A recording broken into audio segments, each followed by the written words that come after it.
Ubisoft is the prime example of a studio that took its audience completely for granted, assuming they would lap up any slop plopped in the trough, the studio that said gamers need to get used to not owning their games.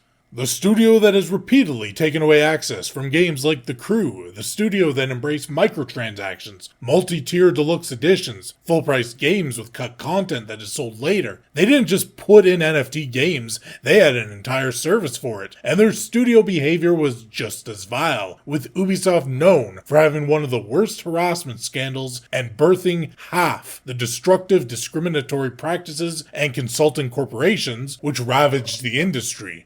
They were certain to never face any consequences. We saw this with comic books, Star Wars, Star Trek, Rings of Power, decades to build up a loyal fanbase, willing to spend money both on your main products and ancillary merch and books, mere years to rip it to shreds. X-Defiant, Skull and Bones, Battlecore Arena. Alright, nobody even knows what that last one is. X-Defiant flushed $100 million, quite the steal for a game that completely flops instantly and is the COD killer so hard it died before COD Senpai even noticed them. But Skull and Bones took upwards of $850 million to make Sea Combat, worse than a yearly Yakuza's minigame. First quadruple A game ever made. Not only is this a massive loss of development time and money, but just like Concord and Unknown 9, it shows a complete disconnect from any forms of reality, where they seem to believe that games with zero chance of success are going to be major blockbusters. Add to that their NFT game, Champions Tactics, the perfect encapsulation of everything Ubisoft and its staff stands for. Audiences make it clear for half a decade they have zero interest in it. Even the most stubborn of corporations gave up on NFTs entirely, yet Ubisoft really thought they could still scam their loyal fans, and ended up making less money on that rug pull than the scam coin of an influencer who got famous talking about how she gargles balls. The most baffling failure is Star Wars Outlaws, a broken disaster from the publisher known for stealth mechanics. Yet Outlaws quickly became a target of mockery, remembered only for having stealth so buggy the only interesting part of the game at launch was all the glitch compilations. For half a year, they paywalled your ability to play the base game of Avatar for the 9 people who bought it, if you also didn't buy the DLC. And let's not forget Prince of Persia just because everyone forgot about Prince of Persia. The few who played it gave it high praise. And this is what really kills a studio. Ubisoft is now at the point where even if buzz around one of their games is positive, nobody cares. Consider how bad this is for their death spiral. It's only one thing if they could turn it around by making a few great games. But no matter how good a game is, if nobody plays it, it's a failure. Zero faith in a studio is a catastrophe.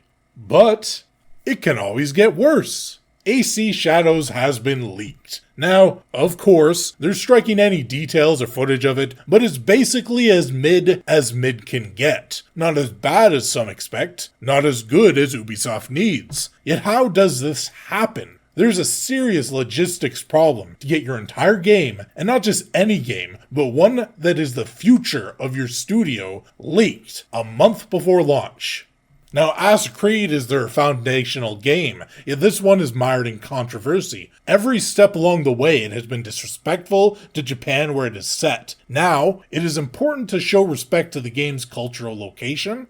Why? Perhaps you might think that is a question. Perhaps you don't care in the slightest. However, we can all agree that Ubisoft cares. Because Ubisoft has made it very, very clear, as well as their consulting firms, they have spent years telling the industry they must show respect to cultures. This must be important. You cannot just insult the culture of the places you set your games. That is quite bad. They must get genuine voices. They must hire consultants in order to avoid causing all the cultural insults that Ubisoft has done with this game. This is their virtue here that they cannot live up to themselves. Assassin's Creed Shadows is, according to Ubisoft staff, and I want to repeat this, according to Ubisoft staff, one of the worst games they've ever seen. This is their flagship. This is their lifeline right now. Half the staff are new and have never made a game. Few have any Assassin's Creed experience. So is this leak sabotage from disgruntled employees? Is it just a logistics failure? Truth be told, it doesn't matter. Either you have staff morale so low that people are lashing out against their own company, even as it struggles to survive, which may lead to their own layoffs. Or you have staff competency so low that people are failing at basic, vital tasks. These are the signs of a company that is primed to fall apart. This is not only why their recent games keep failing, but why they cannot dig out of the hole that they made. It is likely the leak comes from warehouses due to the delay, but thousands of games have been delayed. Only a handful have ever been leaked. There's sadly some very talented veteran devs who have not yet been pushed out who are trying to Atlas Ubisoft on their backs, while some new passionate developers who could have become great have been tossed into the fire. And their managers and Ubisoft executives are responding to their calls for help by pushing barrels of gasoline down on them. For them, this is going to be like anyone who's worked on one of these AAA studios for half a decade, making a game that gets cancelled at the last minute, and now they have this massive gap on their portfolio where they have nothing to show. This is not just brain drain, it's future brain drain.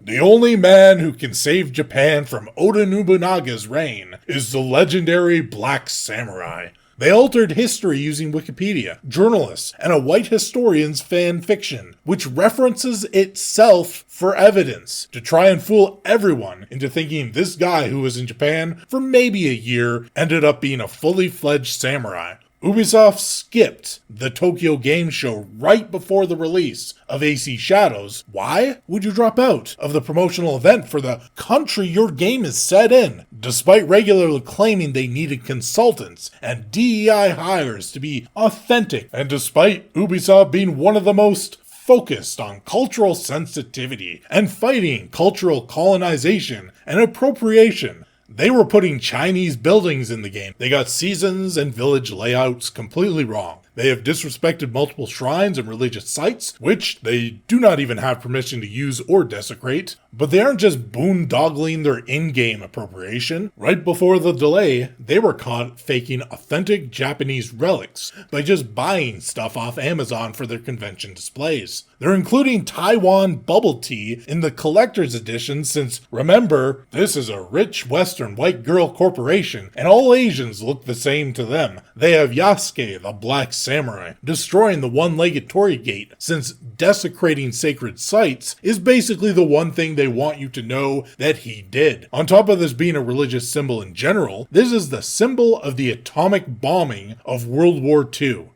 Now, imagine if they did an Assassin's Creed New York, where the promo material was a Muslim assassin flying a plane into the Twin Towers. You could not get this amount of stuff wrong by just being an average racist. Ubisoft is taking this to a professional level. If anything, it seems like Ubisoft's consulting network went out of the way to make this as egregious as possible. And for that, I applaud them. Mission accomplished.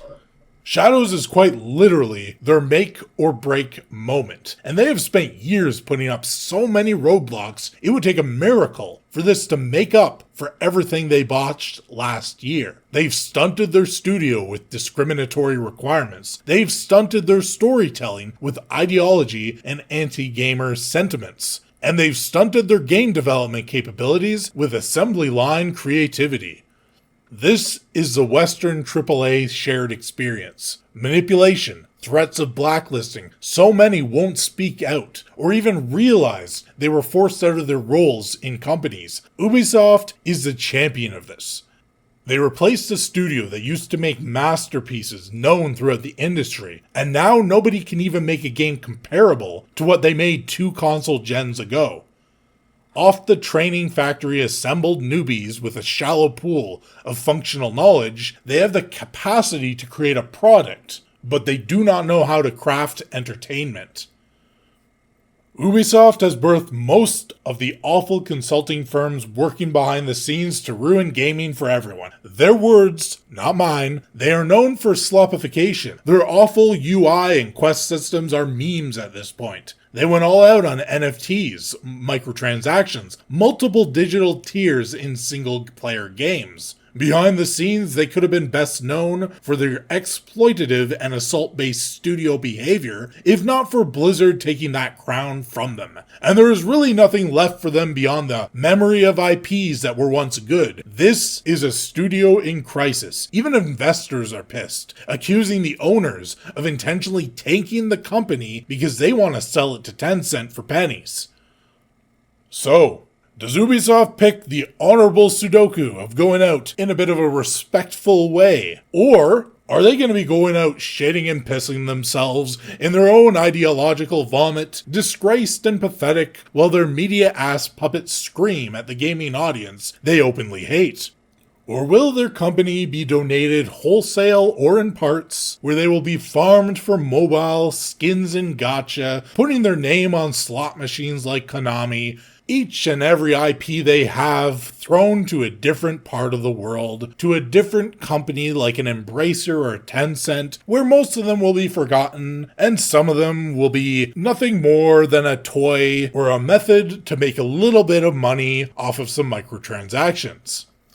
But I can tell you one thing that won't be happening: a miracle rebound. The AAA West is full of ships of Theseus, worker drones wearing the skin, names, and IPs of game developers we once considered kings. Well, they feast on the rotting carcass up until the inevitable day when they run out of meat and everyone finally notices the stench. But wait, Yasuke is not the final chance of salvation? Enter Hexe. Hexe, a magical lesbian romp of questionably female-adjacent non-binary witches, anti-patriarchy, 1500s modern Europe, extremely anti-Christian. So before you accuse me of wanting to downfall this putrid corporation, I want to assure you, I hope Ubisoft survives. Just one more game, please.